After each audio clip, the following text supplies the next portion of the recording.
네, 여러분 반갑습니다. 과학탐험가 문경수입니다. 네.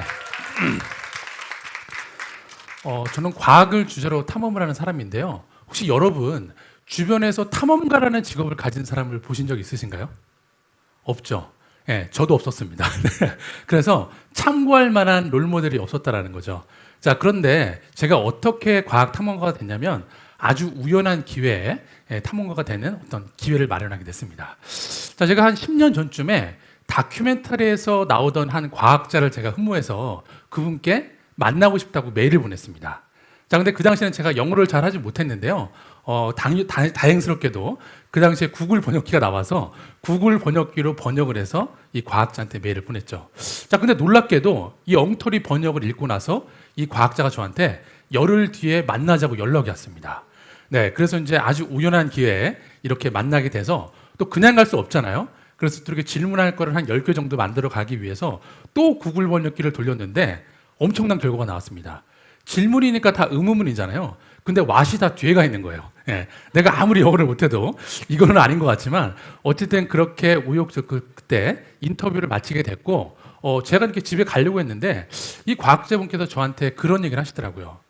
야, 너 이렇게 멀리서 오고 영어도 안 되는데 이렇게 와서 인터뷰를 하는데 그냥 보내면 좀 아쉬울 것 같다. 그래서 조금만 기다리래요. 자기가 연구소 내부를 다 보여주겠다고.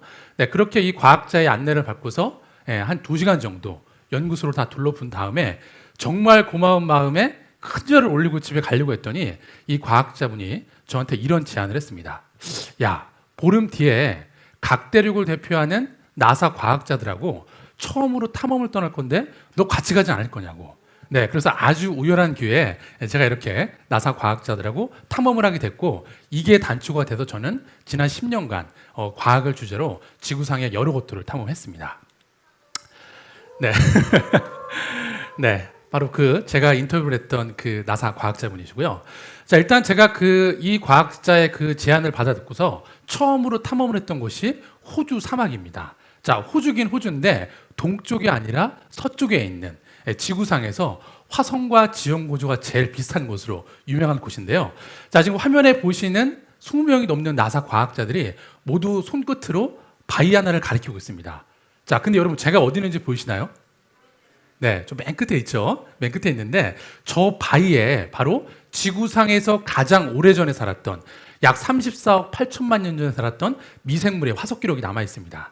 자, 그런데 나사 과학자들은 저 정도 연대에 살았던 미생물이 똑같이 화성에도 존재할 거라고 이렇게 유추를 세우는 거죠. 자, 그래서 외계 생명체 탐사의 어떤 가능성들을 열어두고 있는 겁니다. 자, 그러면 이 과학자들이 어떤 차를 타고 탐험을 가는지 되게 궁금하죠, 여러분? 네, 그래서 제가 준비했습니다. 네, 저 뒤에 보이는 버스같이 생긴 큰 차인데 그냥 버스는 아니고요. 8톤 트럭을 버스로 개조한 특수 차량입니다. 그래서 저런 차를 타야만 저런 말도 안 되는 길을 지나서 목적지에 도달하게 됩니다. 네, 한번 타보고 싶죠? 저런 차 있으면. 네, 여러분 부모님 차 타고 가면 저기 가면 큰일 납니다. 네, 그래서 과학자들은 저거를 버스라고 부르지 않고 우주 왕복선이라고 불렀습니다. 네, 지구긴 하지만 우리를 또 다른 미지의 세상으로 데려다주는 중요한 운송 수단이기 때문에 우주 왕복선이라고 불렀던 기억을 갖고 있습니다. 자, 그리고 그 다음으로 제가 많이 탐험했던 거는 보시는 것처럼 감자탕 뼈를 찾으러 많이 다녔습니다. 자, 여러분 이 뼈가 어떤 공룡의 뼈일까요, 여러분? 네, 제가 힌트를 하나 드리면은 여러분 아기 공룡 둘리 기억하시나요? 네, 거기 보면 둘리 엄마 공룡이 등장하죠. 못 낀 공룡. 자, 이 공룡의 이름이 뭐죠? 네, 브라키오사우루스. 야, 맞췄으니까 박수 한번 쳐주세요. 네, 네, 바로 브라키오사우루스입니다. 그 공룡의 여기 다리뼈인데요. 길이가 약 2m 정도 됩니다. 자, 사실 저는 이런 화석을 탐사를 하기 전에는 공룡의 존재를 잘 믿지 않았습니다. 하지만 실제로 몽골 고비 사막 같은 데 가서 공룡학자들하고 발굴해 보니까 이런 것들이 나오고 이 뼈들이 조각조각 맞춰져서 하나의 거대한 이 완전체가 나오는 걸 보면서 정말 흥미롭지 않을 수가 없었습니다. 자, 그런데 제가 여기서 오늘 또 기초과학연구원에서 강의를 하니까 간단한 제 좀 생각을 말씀드리면 많은 분들이 기초과학을 전공을 하면 나중에 사회에 가서 이렇게 뭔가 되게 모호하게 직업을 구하기 힘들 거라는 이런 아주 모호한 이런 생각들을 갖고 계시는데요. 물론 그런 부분도 없잖아 있겠죠. 하지만 제가 탐사 현장에서 만났던 외국 과학자들은 조금 행보가 달랐습니다. 자, 일단 제가 만났던 이 공룡학자들은 물론 연구소나 대학에 가는 과학자도 있었지만 많은 수의 공룡학자들이 학위를 받은 다음에 디즈니나 픽사에 가서 애니메이션을 만드는 모습을 봤습니다. 자, 여러분 생각해 보세요. 평생 공룡 덕후로 살았는데 심지어 석사나 박사학위 수준의 지식을 갖고 있습니다. 이런 사람들이 작정하고 픽사에 가서 공룡 애니메이션을 만들면 이게 어떨까요? 네. 어마어마한 부가가치를 만들어낸다는 겁니다. 자, 그렇기 때문에 우리가 기초과학을 인식하는 관점을 조금만 바꾼다면 조금 더 넓은 세상을 볼 수 있지 않을까라고 생각을 해봅니다. 자, 그리고 마지막으로 제가 좀 가장 많이 탐험한 것은 여러분 이게 뭐죠? 네, 오로라입니다. 자, 여러분은 오로라를 보시면 어떤 생각이 드시나요? 느낌이. 그죠? 신비하다, 멋있다, 예쁘다라고 생각을 하시지만 이 오로라는 단순히 우리 눈에 보이게 아름다운 그냥 우주 현상으로 끝나는 게 아닙니다. 달리 재해석을 하면 사람이 육안으로 관찰할 수 있는 유일한 우주 기상현상입니다. 즉 일계보라는 거죠. 자, 여러분 일계보에서 비가 많이 내린다고 하면 어떤 준비를 하고 나가죠?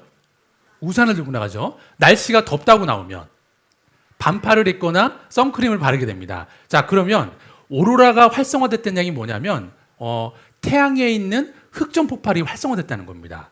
그때 이 흑점에서 날라오는 많은 입자들이 지구 자기장으로 이끌려 들어오는데요. 입자들이 많이 들어오게 되면 지구 자기장이 흔들립니다. 교란된다는 얘기죠. 그러면 여러분들이 지금 쓰고 계시는 모든 통신기기들이 마비가 돼버립니다. 그렇기 때문에 오로라도 단순히 아름다운 우주 현상이 아니라 일계보처럼 우리 일상생활에 너무나 밀접해 있는 그런 현상이라고 보시면 됩니다. 자, 그런데 과학자들은 오로라를 관측할 때 일반적으로 눈으로 보지 않습니다. 정밀하게 관측하기 위해서 오로라 내부에 로켓을 발사하는데요. 그 로켓이 어떻게 발사되는지 보여드리겠습니다.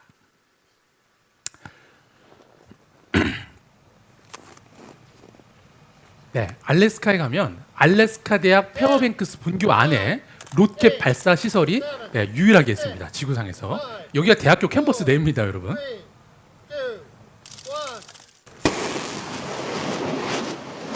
자, 근데 저 로켓이 밤이 아니고 낮인데 오로라를 관측하러 올라간다. 이거 뭐가 좀 이상하죠?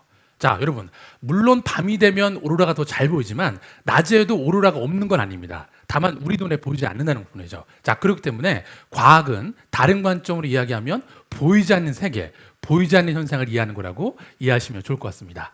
자, 그래서 궁극적으로 이렇게 지구상에 있는 오로라를 정밀하게 관측하는 목적은 지구에 있는 오로라뿐만 아니라 우리 태양계에 있는 다른 행성에 있는 오로라를 연구하는 것까지 확장이 된다는 거죠. 자, 그러면 제가 지금까지 과학자들과 제가 했던 탐험 이야기를 말씀드렸는데요. 여러분, 탐험은 꼭 전문가들만 하는 게 아닙니다. 여러분도 충분히 일상 속에서 탐험을 할 수가 있다는 거죠. 여러분, 지금 화면 속에 보이는 동굴이 어딘지 아실까요? 혹시?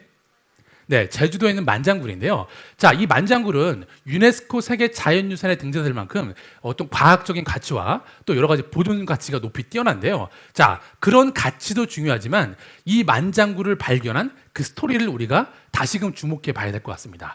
자, 지금으로부터 72년 전 제주 김영 초등학교 부종료 선생님과 이 선생님의 제자인 초등학교 5학년 30명의 아이들이 횃불을 들고 동굴에 들어가서 이 만장굴을 발견했습니다. 자, 일단 그 꼬마 탐험대라고 해서 무시하면 안 됩니다. 일단 이 꼬마 탐험대에는 담력이 좋은 아이들이 맨 앞에서 횃불을 들고 있는 횃불반이 존재했고요. 그리고 횃불에 불을 붙이려면 석유가 필요하겠죠. 그래서 석유통을 들고 있는 보급반 아이들이 있었고 마지막으로 한 개의 반이 더 있었습니다. 아주 중요한데요.